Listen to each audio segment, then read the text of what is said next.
growing up in an evangelical space, the thing that I want to take away from that and always keep, even, if I discard other things down the line, the message of Jesus and the way that he loved people, um, to feed the poor, take care of the needy, take care of the sick, take care of the widows. It's all about doing for others, not for yourself. Um, so that's a thing, and I grew up with that in my household too. My parents still emulate that. That's just who they are at their core, and I'm really grateful that I grew up that way. Um, of course, there's going to be bad things that I could say about all of it, but the Jesus message, I can't say anything bad about that. At the end of the day, doing what's right is always a good choice. Hi guys, I'm Patrick Parker, and you're listening to the Becoming Who You Truly Are podcast, a show that helps us all live more authentic lives. This week, I'm joined by my childhood best friend, Morgan Thompson. We're going to talk about small town childhoods, how our friendship was bonded when we kept each other's biggest secrets as teenagers, how we drifted apart in our 20s, and how a very special question that I asked Morgan allowed us to reconnect 5 years ago to the point that we text every day now. I'm sure that by the end of this hour, we're all going to be inspired to simply be true to ourselves, whether we come from small towns, whether we come from big cities, or anywhere in between. Hey, Morgan. Patrick, How's it going? it goes. It goes? Getting over a stomach bug, so we're just surviving right now. Yeah, so before we jump into our childhood and everything we have on the agenda to talk about today, why don't we just talk about who you currently are? You're a stay-at-home mom. You have 3 girls, a husband, a house. Tell everybody what your day-to-day life is like in small town North Carolina. Oh gosh. So since we stay at home, since I homeschool, we're just at home a lot. I do have a part-time job. So Mondays, Thursdays, Fridays, typically I work for a couple of hours on those days. We do schoolwork at a very slow, leisurely pace, a lot of outside time, lots of time with our pets. We love our puppies and our kitties. Um, the kids are in a couple of school things, like a forest school group in Four Oaks that we meet on Thursdays, and that's a lot of fun. They get to learn about nature. Right now we're learning about the water cycle, so that's fun. And then we have a play group that we meet with. So right now we're kind of focusing on socialization more than rigorous academics. Hmm. And I mentioned earlier in an earlier podcast episode that right now I'm working at a daycare a couple of days a week to learn Norwegian. So I like to think that the kids that I'm working with in the daycare are like your kids because I can't actually be there to play with them. So yeah, it's fun to have a little something in common to talk about now that I'm working at a daycare. So, Morgan, we had a very unique culture that we come from. In Four Oaks, North Carolina, it's a town of 2,000 people, and there are very specific things that we were taught that we experienced. So, start from the beginning. Do you remember when we met? I don't really remember. I mean, I know we were in 4-H together, but it's the same with my husband. Like, I don't remember a time that I didn't know him. Like, I don't remember a time that I didn't know you. So, yeah. Do you remember when we met? I don't actually. Yeah. So I I don't just know. remember you being like a very almost angelic figure in my life from an early age. Like, oh, she's very Angelic. soft. She's very soft and very cuddly. And oh, so you're laughing because I'll tell everybody over Christmas, Morgan was doing the Harry Potter personality test and she thought she was going to be a Slytherin and she turned out to be a Hufflepuff. Yep. So yeah, Morgan, you're not a I Slytherin. don't You're see not. myself the way that everybody else seems to see me. Like, I received a card for my birthday and someone described these things. It was such a lovely card. They said so many nice things. And I was like, I don't know what you're talking about. Like, it was so kind, but I don't see myself that way. So it's great to hear that. But yeah. So Morgan, I'm imagine that probably everyone listening to this podcast episode wasn't in 4-H growing up. So tell everybody, what is 4-H? So 4-H is a program that is here. It's facilitated by Cooperative Extension Services, which helps farmers typically it's very nature focused, the cooperative extension end of it. Um, so 4-H is a youth development program. It teaches kids lots of different life skills, but also really focuses on leadership. So a lot of 4-Hers go on to be political activists, teachers, public service people, people that really try to make a difference. That seems to be the overreaching goal of 4-H in my experience. And I remember we had so many fun activities in 4-H. We did summer camps, and I think you and I did 2 years of summer camp together at a environmental conservation thing called Howell Woods in our hometown. And Yeah. I think we learned, like your kids are now, I think we learned about water, and we went out and tagged some birds and did all sorts of things in the summer Yeah, camp. there's so many things to do with 4-H. So we also showed livestock. Yeah. Want to talk about that part of it? So every year, yeah, in the fall, every year we would get an animal. So Morgan showed goats and sheep, and I started out showing sheep. And then as we got older, I felt like I had to be a tough, cool kid, and all the cool boys showed hogs. So I moved to hogs, even though whatever wasn't really my cup of tea. Um, and yeah, so you raise the animal all throughout the year, and then in the spring we had a big show where we would go and show our animals. And I don't really know how to describe that. Maybe you can describe the 4-H show to It's someone who's never been really to it. right. It's really hard to describe, I think. So basically, you have to train your animal to walk with you. With pigs, it's different. With pigs, you just kind of there's a crop that you use to lead them around. I didn't do that, but I've seen it done. Um, but with the goats, the sheep, you have to halter break them. So they have a halter, or you just hold them with your hands like this, on their head, and you just have to walk them around and show that you have control of the animal. The animal is well behaved. Then you have to watch the judge as well for cues. He'll give you cues and tell you where to go, when to stop, what to do. When you stop the animal, you have to set it up, which means all 4 of its feet have to be square. And it has to brace, which means the back muscles are tight. So when the judge comes up and touches the animal, he feels the tight muscle rather than just the fleshy fat of the animal. So basically, they're judging the animal and how fit the animal is, but they're also judging us and how disciplined we made the animal. So basically, the animal kind of becomes your pet. And then what happens after you spent the year raising the animal and loving it and giving it a name and showing it? What happens after that, Morgan? Well, sometimes the animal gets sent to slaughter. Thing that But they happens never told me it was slaughtered. They just told me, oh, it's going away because people basically in the community that you write letters to, they bid on it at the sale. And my parents always told me, yeah, the people that bought your animal, they're going to take it home with them. I didn't know until much later. Oh, they lied to you. Yeah, Yeah. so the way that the sponsorship works, you write letters, the 4-Hers write letters to everyone that they know, businesses, whatever. The donations can be used as a tax write-off for the businesses or the individuals.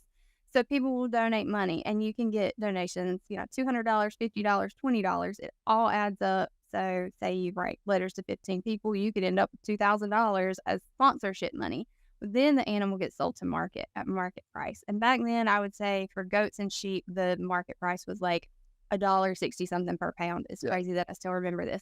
Um, but It was $1.65 per sheep, I remember. there you go. Yeah, it changed every year because they would have a bidding thing at the beginning, where the slaughterhouses or livestock markets would actually bid on what they were willing to pay. They would say what they were willing to pay for each animal, and then they would take it all. So that's how they chose the market price.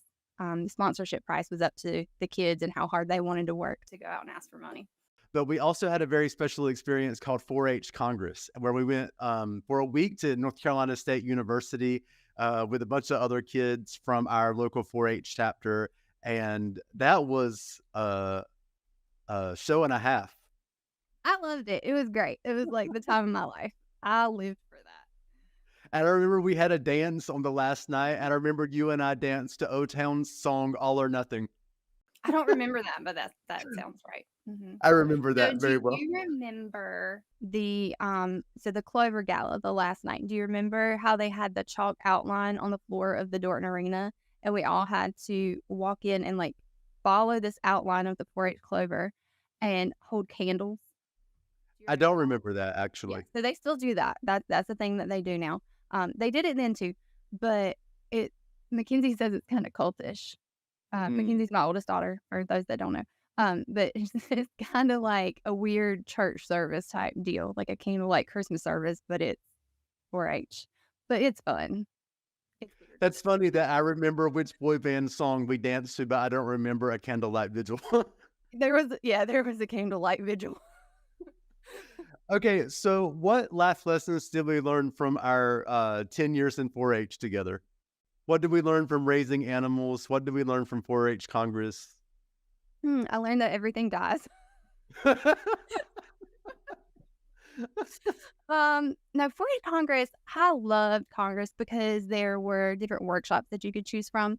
And so I know there was one finance workshop that I did when I was like 12 or 13 years old and learning about CDs and money market accounts and all sorts of things. And, those are things that they don't teach you in public school. So to go to a 4-H thing for a week and be able to learn about personal finance and taking responsibility for your life was kind of important to me at that time. But then there were other workshops about just social skills and things like that. Lots of leadership trainings, meeting politicians, get a chance to ask questions and sit in on those forums.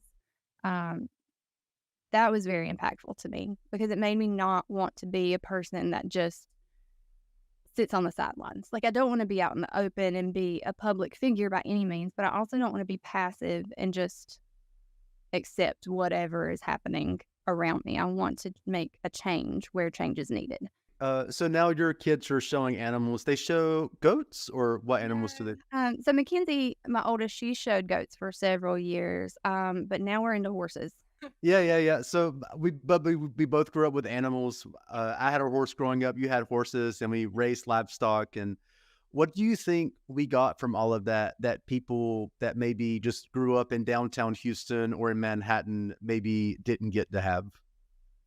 And there's a sense of responsibility that comes with animal ownership. And I'm sure that those kids, that live in cities or even adults that live in cities, they have ownership in different ways. I'm sure there are programs or, things available, but having an animal is just really special. You learn how to bond, even though it's an animal, not a person. That bond can be really important. But you have to go outside and take care of them when it's cold, when it's snowing, when there's ice on the ground, when you can't even start your car. You have to go feed horses, or you have to go feed goats or chickens or whatever. You have to clean up a lot of poop. There's a lot. Yes. There's a lot of cleanup. So there's just a lot of responsibility is the main thing, and stewardship. You have to be careful with your time and your resources to make sure that you can take care of these lives that depend on you because they can't take care of themselves. Mm. Yeah, that's exactly what I was thinking of, the responsibility. And I remember being in third grade, and it would be so cold in North Carolina during the nights. Didn't necessarily snow all the time, but it was very cold at night.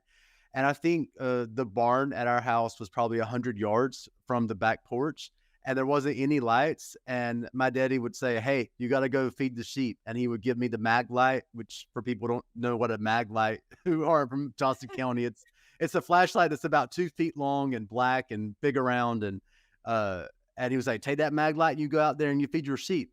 And I would be so terrified because there were rats out there in. The mag light is both a flashlight and a weapon. That's right. So okay, 4-H was a really big part of our childhood and we bonded over that. But another big part of how we became friends and stayed friends over the years was we both went to the same church. And I think I went to Bible school at that church during the summers because my aunt and uncle went there. And then I think my parents moved us to that church when I was 11 or 12. And so we went all the way from youth group all the way from 6th to 12th grade together at that church. So why don't you start and tell people a little bit about our youth group experience at Hickory Grove? We were definitely the odd man out. We were not part of the cool group by any means. There was us and one other friend. I will not name her, but we kind of stuck together and helped each other survive those years.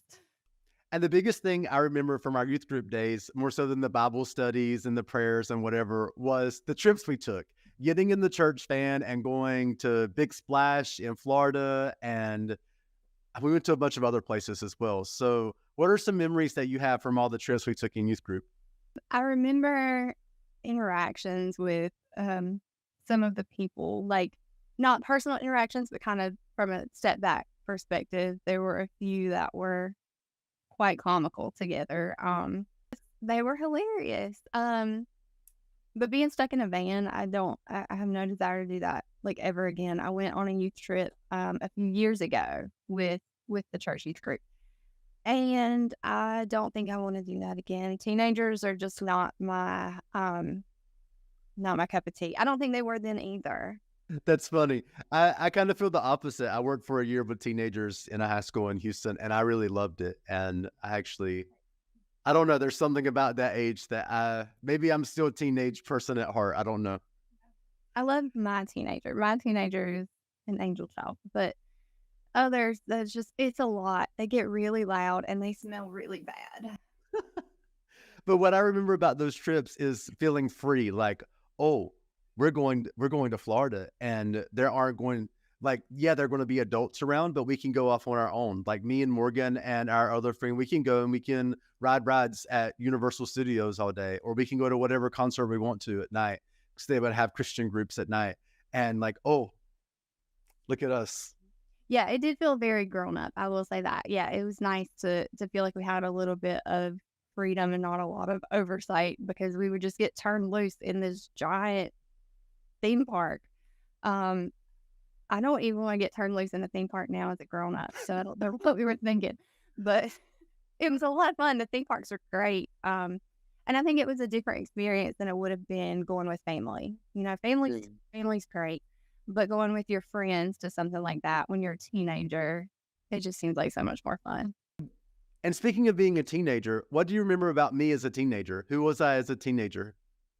Was I the same as I am today, or was I different, or? I think now you are more comfortable with yourself than you were then. I think you're the same person, um, but now you're an adult to be who you want to be. You don't have to really answer to anyone else in the same way that you did. Man, there was a lot of, I think, for all of us hiding who we wanted to be, because we wanted to be liked and we wanted to be approved of. And now you don't have that. So that's different. Do you think that's common for all teenagers, or do you think it's because of where we grew up? Or? I think it's hard to say because I don't have someone else's experience. I only have mine. But in talking with other people, I think a lot of it comes from growing up in small town and growing up in a very Southern evangelical space. There's not a lot of space to be different when you're in that evangelical space. You're kind of forced into a mold. And some of us just don't fit. And that's okay. But we needed somebody back then to say, hey, it's okay. You don't have to be this. And that's funny that you mentioned that, because at one point, my book that I wrote, you told me, Patrick, I think you just wrote that book for your teenage self, to let yourself know that it's okay to not be in the mold. Exactly. Yes. Should we talk more about the pros and cons of growing up in evangelical circles, or should we skip that? We can try. If you want to try, we can try. Yeah. Well, I'll start by talking about the pros of it, because I'm 2,000 miles away from it, and I've had 20 years away from it. For a long time after I left Four Oaks, you're right. While I was in Four Oaks, I wasn't able to be who I wanted to be. Or I could be it, but I had to go through like 1,000 circles and hide this part and lie to this person. And it was just crazy making. And so then I left, but I was still there in my mind and in my heart. And I was still sort of frozen in that mentality. So I had the freedom of going to a big city and, living life in a different way. But I was still trapped in that mentality in a lot of ways, of a lot of anger, a lot of resentment. So it took me a very long time to sort of come to peace with how I was raised. And now I see that there are a lot of really good things about growing up the way I grew up. I think everybody gets programmed in one way or another, whether you grow up in a church or you don't grow up in a church. And I think that the details of what we were taught are not always so great, but the underlying values, um, I don't mind those at all. And so those were the good things that I like community and like love each other and um even if that wasn't always practiced, like to love each other, sometimes you loved who you wanted the other person to be rather than who they actually were. But the principle was still there of give your shirt off your back if somebody needs it. So I think those are the positive parts of where we grew up. Yeah, I think I'd agree with you on that. So growing up in an evangelical space, the thing that I want to take away from that and always keep, even, if I discard other things down the line, the message of Jesus and the way that he loved people, um, to feed the poor, take care of the needy, take care of the sick, take care of the widows. It's all about doing for others, not for yourself. Um, so that's a thing, and I grew up with that in my household too. My parents still emulate that. That's just who they are at their core. And I'm really grateful that I grew up that way. Um, of course, there's going to be bad things that I could say about all of it, but the Jesus message, I can't say anything bad about that. At the end of the day, doing what's right is always a good choice. Yeah, and I think coming from where we come from, the idea of doing what's right and having a very strong conviction of what's right and wrong for you, I think, I mean, yes, that can put you into sort of black and white thinking and not having a lot of flexibility, but there's a lot of power to having convictions about, who you are and how you want your life to go. And I don't know that every culture has that as strongly as ours did. Yeah, I can agree with that. As I get older, I'm realizing that my beliefs and my worldview is a lot more nuanced than what we grew up in. The black and white doesn't really seem to apply to me as much anymore. I'm willing to be more open to other people's ideas and worldviews, um, and just realize that it's not always what I see that's the truth. Like there's a lot more behind the scenes. There's always so many sides of the story, no matter what it is. So that's a thing that I think is different now in my life versus how we grew up, where everything was so black and white. Of course, there are still the black and whites of love one another, take care of one another. That's still, I think that'll always ring true for me. Speaking of loving one another, we loved a very specific woman in our teenage years, and her name was Kelly Clarkson. Shall we tell them about our Kelly Clarkson experience? Oh gosh, no, my mom's gonna watch this. Maybe a little bit. I mean, we can tell the PG version. Okay. Then I think if you want the PG version, you have to tell it because I'll probably tell more details than you will. We went to a Kelly Clarkson concert and it was a lot of fun. Okay, that was not even PG. Okay, so what happened was my dad had just bought me a brand new white Ford Mustang convertible because he said that every American girl likes to ride in the passenger seat of a Ford Mustang. And we can get into more of why he bought me the car maybe a year from now on the podcast. Maybe I can have you back, but we'll just leave it at that for now. But Morgan and I decided that we would take a little road trip in my brand new Ford Mustang convertible to Raleigh, to the state capitol, because Kelly Clarkson was there at Walnut Creek Amphitheater and she was giving a show. And we found a 45-year-old, 50-year-old woman who was still clearly trying to be 18. And we had fun with that woman that night. Good. Yep. Should we say anything else about her? No. No. we may have broken a few laws. Let's just leave it at that. She broke more laws than we did. If we're being honest, she would have got. Oh yes, we were just victims. She would have gotten in a lot more trouble than we would have gotten in. So anyway, we heard Kelly Clarkson sing all the good songs from her first 3 albums. That was what, 2005, 2006, and that was a moment that, well, we'll remember. Yep, some of it.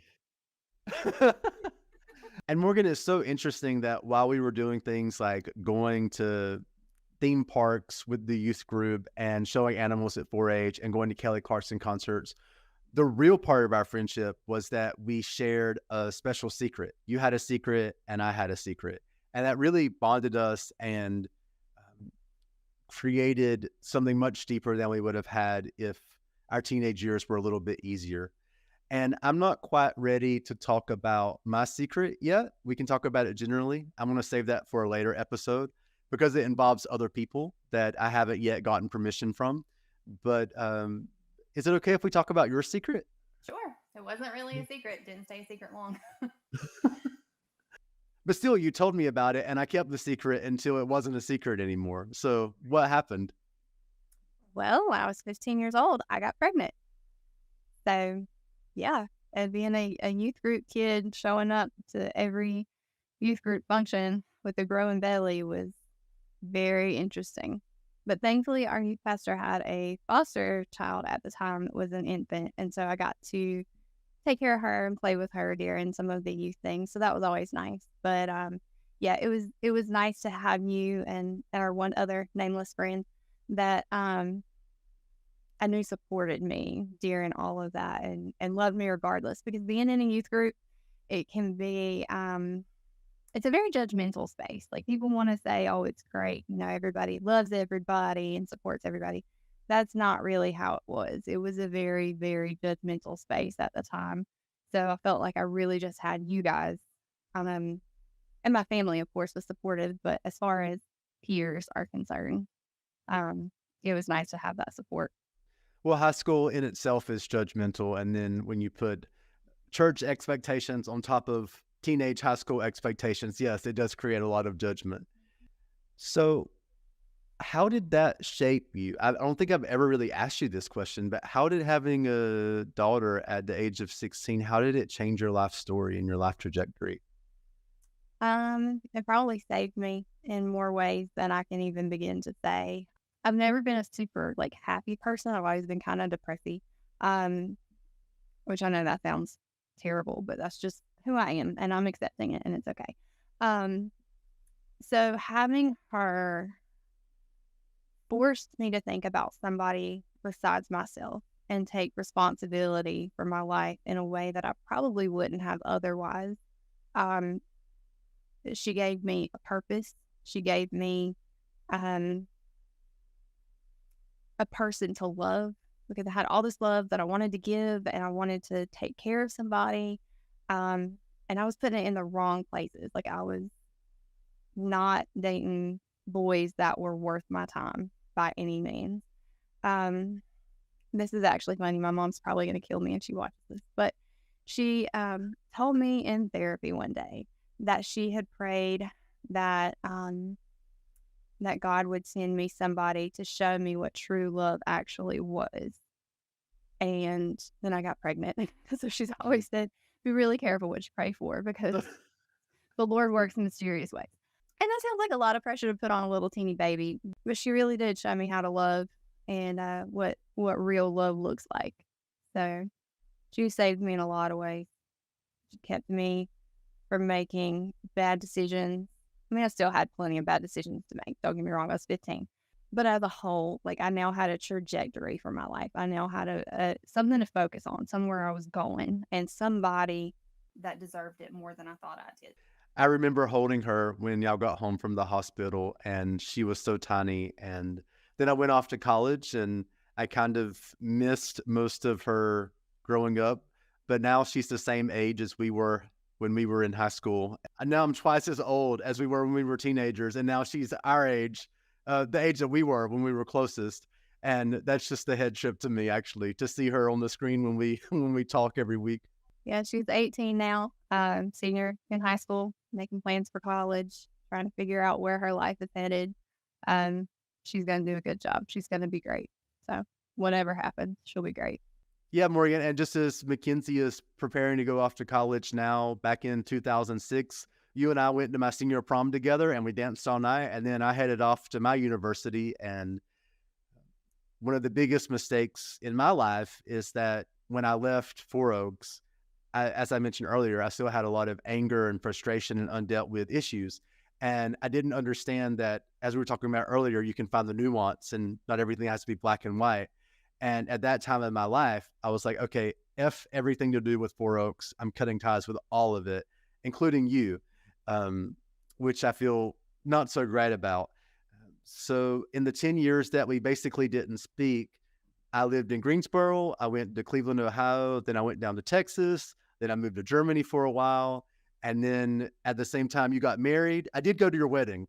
And you had two other little girls who are absolutely gorgeous.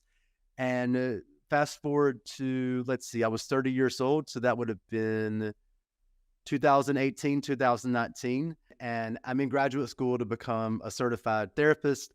And we have this project in school. And the project is the teacher asks us to find the group of people that we're most uncomfortable with and to go ask them, what's it like to be you? And I quickly realized that my group of people was women, even though I had many women that I loved, like women as a whole, especially in that particular environment I was at the time, where they were very angry at men over a lot of different social issues.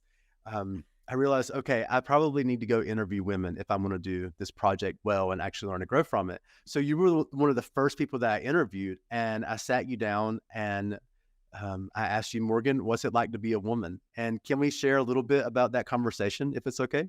Sure. I don't remember much, so I hope you do. Oh, I think I remember everything. Uh, Okay, cool.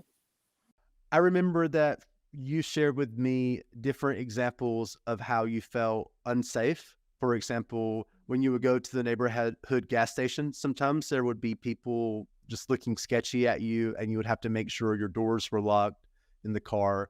And I remember you talking about having dogs outside at the house, because your husband sometimes works at night and you wanted to know if anybody was coming into the yard. And those were things that I never think about. And I was just totally shocked to hear that you struggle to feel safe and that other women struggle to feel safe. Yeah, so that's a normal part of womanhood that I think men don't typically understand. So the sketchy gas station, that could be any gas station. That could be the nicest gas station you've ever seen. A woman still really doesn't need to be there at night or alone or when it's busy or when it's not busy. Like there's never a safe time to be a woman. And that's so frustrating and so disheartening when I'm raising three girls, knowing that the world is not going to be a kind and safe place for them in most situations. I do still have the dogs outside. I have two big fluffy guard dogs, and they are the sweetest things to me, but they will eat the mailman if he comes.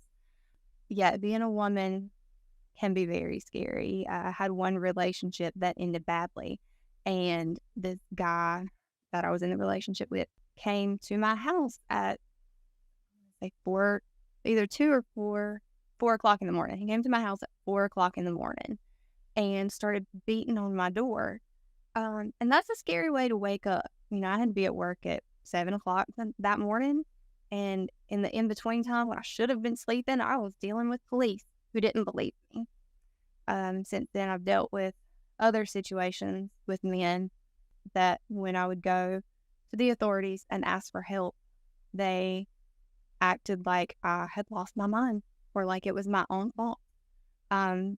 That's a hard part of being a woman is when a lot of feminists will call it rape culture. And I don't want to label it as that, but or slut shaming. Those are the typical words associated. But that's essentially what it is. If anything happens to you, if you're hurt, if you're harmed, if you're sexually assaulted, if you are harassed or stalked, it's your fault because you put yourself out there in the first place. It's your fault because you made yourself too pretty. It's your fault because you wore the wrong clothes. this is my typical attire, a hoodie and leggings. I don't get dressed up. I don't pretty myself up. And these things still happen to me. And I still get told by local authorities that it's my fault. That's very disheartening. It's a very unkind place to live for women. I remember that one of the most powerful things you told me when we talked about what it's like to be a woman is you said, in high school, Patrick, you were my rock. And I was like, what is she talking about? And then I think a couple of sentences later, you said you were the only guy our age that never hit on me or never tried to have sex with me. And that really blew my mind because I certainly didn't have that sort of pressure as a high schooler, as a boy. Yeah, I could trust you in a way that I couldn't trust other guys. And that's a very big deal as a teenage girl. When you're used to being looked at a certain way, treated a certain way, touched when you don't ask to be touched. As a woman, you're automatically everybody's property. You're up for grabs all the time. And then when you're married, then you're your husband's property. That's kind of the culture here.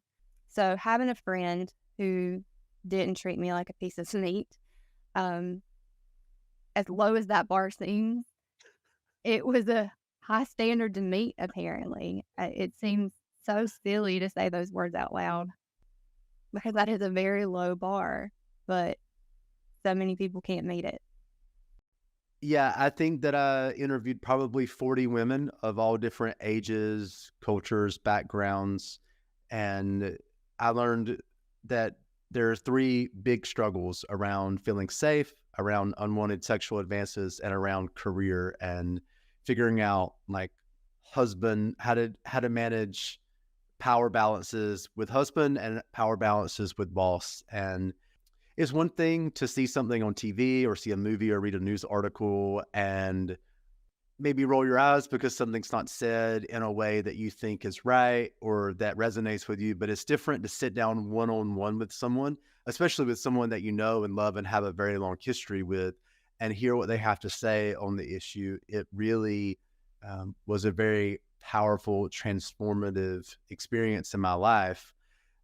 Not least of which was realizing, oh my God, there's so much I don't know about the world and how other people live. And I need a little bit of humility and a little bit of curiosity. But kudos to you for recognizing those things. I mean, humility seems hard to come by these days. Yeah, there's so much that I think everyone experiences that maybe doesn't get talked about enough. And if we did open up and we did talk about those things, we'd realize more shared experiences. Um, for women, for example, like we have so many shared experiences that we're conditioned to not talk about. So the things that I talked with you about that day, you know, that now, but those things only scratch the surface of what it's really like. I'm sure men have things too. I know that there are burdens that men carry, but it's just different. I think safety as a man is probably, based on our conversation, and my conversations with the other men, safety is not really a big thing that you have to worry about unless you're worried about protecting a family. If you're worried about protecting someone else, but worried about protecting yourself as a man, it's not really at the forefront. That's correct. Yeah, I never think about it. I'm 6'1" and I'm, more than 150 pounds. And yeah, I never think about where I'm going or what I'm doing. So it was a very powerful experience that we reconnected over. And then we started talking more and more and more. And we started doing Zoom calls during COVID. And I got to see your daughters and play with them virtually a bit. And now it's been several years of us reconnecting. And it's such a special experience because there are very, very few people just in general in life, but especially from my hometown, that I really feel like understand me and get me. And I feel that about you. And I think that's probably because we have such a long shared experience together. But something that I learned from reconnecting with you is that you can't get new old friends. Yes, that's true. Yeah. Yeah, when you have that long shared history, you can't make that up with a new friend. I love my new friends, don't get me wrong. They're fantastic. But they don't know who I was 15, 20, almost 30 now, years ago. So yeah, I would have to agree with you on that. Well, just the secret of those people is she was very goth and she liked punk rock. Oh yeah. Yeah, that's very true. Yeah, I don't like looking at pictures of myself in those times. It is very embarrassing. You were a Hufflepuff trying to be a Slytherin. Yes, exactly. That is the truth. And I still now I consider myself an elder emo. What do they call it? And I can't think of the word. Anyway, so I still have that emo streak. I still like my black clothes, and obviously my hair is dark. It was purple recently, and I just dyed it back to the natural color because I got tired of the upkeep. But my hair's been purple for like 3 years as a 30-something-year-old.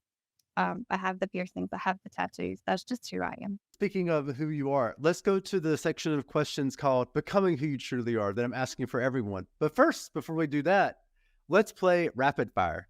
Do you want to give your questions to me first, or shall I ask my questions to you first? What if we do back and forth, one and one? That might make my head pop off, but okay, I hadn't planned for that. Let's do it. I mean, that would make it more of a conversation, right? Yes, let's do it.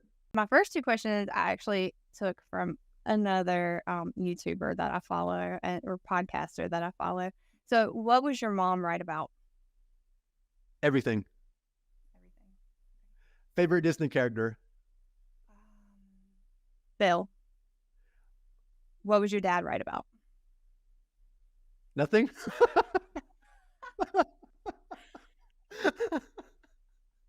Do you want to try again? No, that was honest. No, me and my dad, wow. Me and my dad are very, very similar people, and me and my mom are very different. So it's very ironic that I would say that my mom was right about everything and my dad was right about nothing. I think my dad was right about he he has his own business that he just sold to my brother a few years ago, and the entrepreneurial spirit and showing me that was a huge influence on my life. So that was a really big thing that he did right. And there were a few times in life where he was really there for me emotionally. For example, when I didn't make the Little League All-Star team in 3rd or 4th grade, I cried in the truck on the way home, and he was actually quite comforting. But me and my dad are also, we butt heads a lot. So that's a whole rich other episode to do. The next question I kind of already asked and answered earlier in the episode. Which Hogwarts house? That's my next question for you too. Okay, so like you said, I thought it was a Slytherin, but I am apparently a Hufflepuff according to the Wizarding World test. Most people think that I'm a Gryffindor, but I personally feel like a Hufflepuff. The only thing that I don't like about Hufflepuff, I feel like I have the personality for it, but no one ever came out of Hufflepuff that really did anything in the series. So we don't actually know what Hufflepuff is. It's like J.K. Rowling. You made us read thousands, tens of thousands of pages, and you never told us fully what Hufflepuff is. Right. We need a sequel. Spirit animal. Spirit animal. That one's hard. It's rapid fire. I know. Probably I'm gonna say a horse because I like horses, but I don't know. Oh, cat, definitely. I'm a cat person. Like Okay. I am the embodiment of a cat as a person. That's a very Taylor Swift answer. Probably. What is one thing that you wished you enjoyed more? Just being in the moment and just being with Ollie. Favorite song from our teenage years, aka the early 2000s? Probably anything by Blink-182. Like that was kind of my personal go-to back then. If I had to pick a favorite Blink-182 song right now, it'd probably be "I Miss You" because I was like totally emo. So yeah, "I Miss You." I thought you were going to say "Good Charlotte," but I was close. Blink-182. I loved them too, but I was like 12 when they came out. Okay, so what is the best advice you have received? Save money. Oh, that brings us to our next question. Time or money? Time. Yeah, definitely time. I wish there was more of it. I don't know. As a mom, some days I wish the days would go a little faster. It seems like we drag on. But there's this saying within, mom circles, I guess, that the days are long, but the years are short. And that is so, so true. So even when I'm like wishing the day away, like I have an 18-year-old now. She's about to go to college. It's crazy. So yeah, more time would always be good. Um, see, what do you wish you had learned sooner? How to understand my emotions and how to and what to do with them and how to understand the message that they're giving me when I have them. Yeah. Next one. Would teenage Morgan and Patrick think you're cool? Probably not. No, I don't think so. I don't know. I mean, I kind of still do dress the same as I did back then. Like I'm not that much of a different person, but I didn't think I was cool then. What would you say? Like, I know it's not your turn, but what would you say? Do you think we're cool?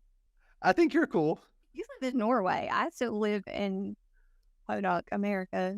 Yeah, but sometimes I miss Podunk America, as you say. So I Okay. miss the sweet tea and the hush puppies and the fire department suppers and the church fall festivals and quilt raffles. And Yeah, I get that. That makes sense.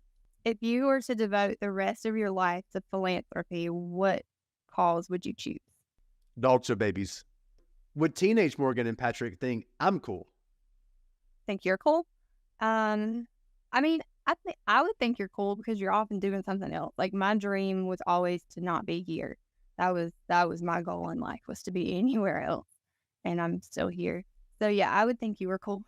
I don't know if you could think you were cool. I think that I achieved the things that my childhood and teenage self wanted to achieve, as in, I was very much a homebody and I especially loved my mom, but I always knew that I had to leave in order to, well, become who I truly am. I wasn't sure if it was possible and I wasn't sure if there were other people like me out in the world, but I did it and I found people that, that I fit in better with, and I got to have a lot of experiences, and it was really painful for me to move away from home, but I did it. So, I don't know if I would think I was cool or not, but I definitely would feel like, you know what, he kept his promise to me. Like he did what needed him to do. Mhm. If my teenage self were looking at 35-year-old Patrick. Right. I get that. Okay, what's your biggest fear? Snakes, Nice. which is why I'm a Hufflepuff. I like snakes. I guess that's why I thought I was a Slytherin because we like reptiles here. What's your ultimate pet peeve? So there are certain noises that really get on my nerves. I'm starting to wonder, have you heard of misophonia? Uh-uh. Okay, so it's like something where sounds bother you. Like certain particular sounds bother you way more than they should.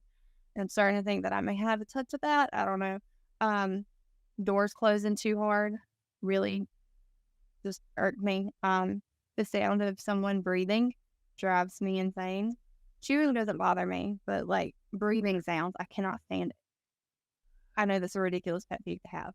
Well, that's a bit of a problem when you have two preschoolers that are always on you. On me in my face. Well, the middle one's not a preschooler. She's in second grade, but yeah, she's still always on me. So, what accomplishment are you most proud of?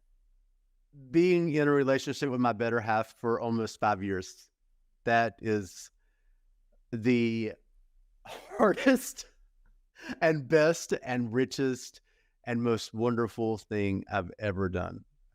Okay, my last question for you is, what's your favorite podcast? Absolute favorite podcast is probably I think not. It started out as Obsessed with Disappeared. It's a true crime podcast. Morgan, there was only one right answer to that I'm question. sorry, but I'm being honest. None. I'm being honest. So it's hilarious. And that's why I love it because it gives me like just some lightness. But it's like it's true crime. So it's hard subjects, but they make it funny somehow, but they still bring attention to the cases to try to help the families, which I think is really sweet. But the current hosts are two Broadway stars, and I just love them. They're hilarious. Um, they remind me of us in some ways, but like bigger, Bigger. bigger. Like I don't know, their personalities are so big. Um, I don't know if I could stand my personality being any bigger than it already is, so they can have that. So let's go to the becoming who you truly are section now. So, Morgan, what are some turning points in your life story where you can look back and say, wow, that moment, that person, or that place put me on a completely different life trajectory toward becoming more of who I truly am? Give us the top two or three. So I already talked about becoming a mom, so that was probably, the big one. Then becoming a mom for the second time. So when I had my second kid, I quit my full-time job and became a stay-at-home mom, which was so weird and foreign and new, but we felt like it was the right choice for our family. It's not for everybody. I totally get that. But for our family, it just seemed like it would be a good fit. And it has been very, very hard. I'm not cut out to be a stay-at-home mom, but it is rewarding. And I think it is what is best for our family, even on the hard days. So that's why I have a part-time job too. So I can have a little bit of away time and time to do something else. What else? Um, The day you met me. I don't even remember when it was. Probably when my husband and I started dating. Because I was really struggling with my self-worth at that point in time.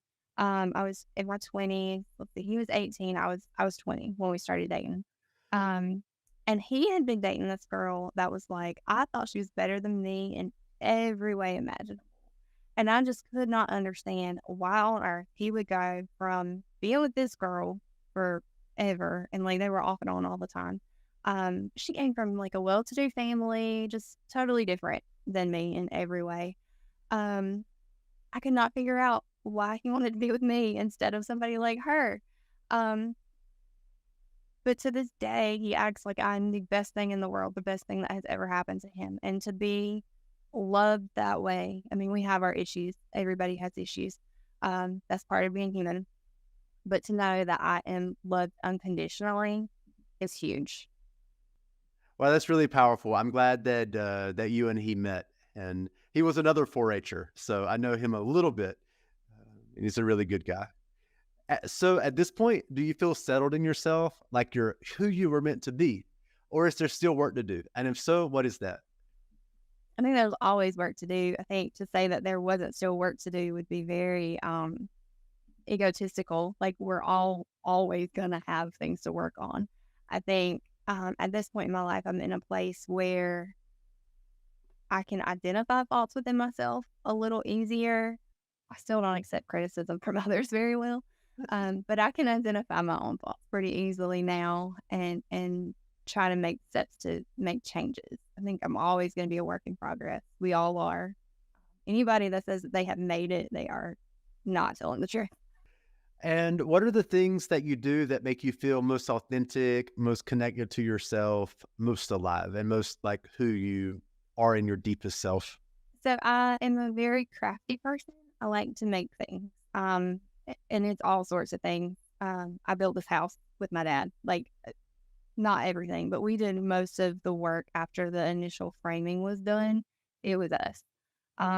So like this door behind me, I stained that and polyed it and everything. I installed all of these door knobs, like just things like that. I like doing things, making things. I knit, I crochet, I sew, but I also really enjoy being out in nature and not like, I don't know how to explain it. I like going for long walks in the woods.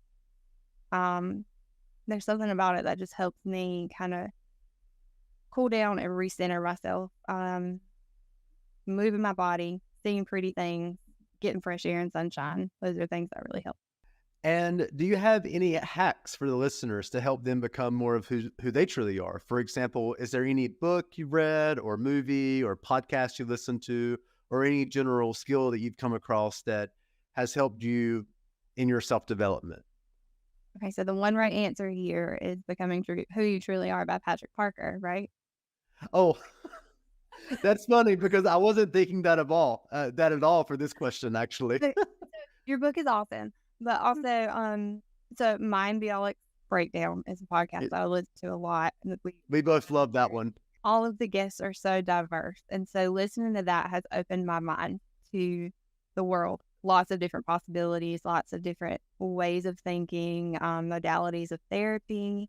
It's opened my eyes to a lot about just how much is out there in the world, how much good can be out there, and when things are bad, how to fix it.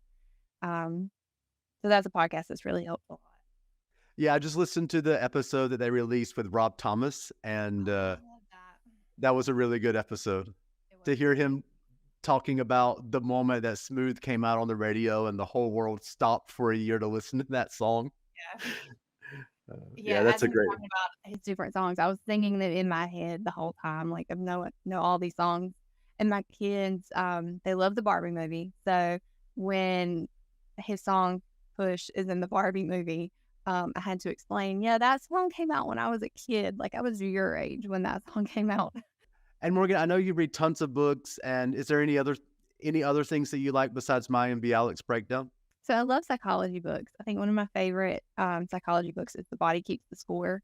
Um, that one has been really helpful for me.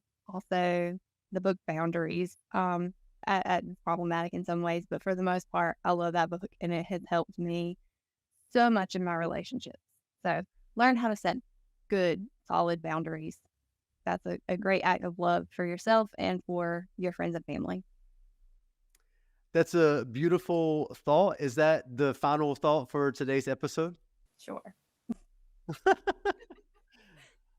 Well, Morgan, it's so interesting to think about how I left Four Oaks and you didn't, and yet we've had so many of the same learnings in life, even if we learn them in different ways or experience them in different ways. It seems like our paths have sort of followed the same trajectory to some degree. So it's really interesting to see that. And it's also, I'm just so grateful that I get to live vicariously through you. Anytime that I miss Four Oaks and I want to know what's going on there, I just give you a call to find out all the gossip.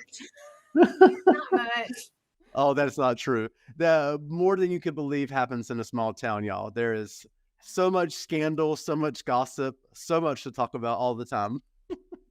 So, Morgan, thanks so much for taking time out of your day and your family's day to be with us. And this was so much fun for me and so good for my soul. Thanks for having me. It was a lot of fun. That's it for this week's podcast. If you'd like to support the channel, you can go to patreon.com/PatrickAAParker. And while supplies last, I'll send you a free Audible version of my book, Becoming Who You Truly Are, with your subscription. Thanks for watching and listening. And until the next episode, I wish you nothing but the best on your life's journey to becoming all that you truly are.